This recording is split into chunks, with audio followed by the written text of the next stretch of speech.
બંગાળની ખાડી અને અરબી સમુદ્રમાં કરંટ, કાલથી આ વિસ્તારોમાં વરસાદની આગાહી.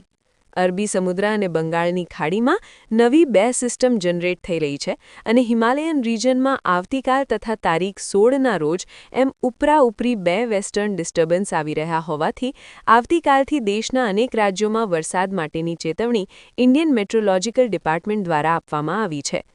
ઇન્ડિયન મેટ્રોલોજીકલ ડિપાર્ટમેન્ટના જણાવ્યા મુજબ સમગ્ર હિમાલયન રિજનને પ્રભાવિત કરે તેવા 2 વેસ્ટર્ન ડિસ્ટર્બન્સ આવતીકાલે અને તારીખ 16ના રોજ સર્જાશે અને તેના કારણે જમ્મુ કાશ્મીર, લદ્દાખ, હિમાચલ પ્રદેશ, ઉત્તરાખંડમાં આવતીકાલથી તારીખ 17 સુધી ભારે વરસાદનું એલર્ટ આપવામાં આવ્યું છે. તારીખ 17ના રોજ વરસાદની ગતિવિધિ અને તીવ્રતા વધી જશે.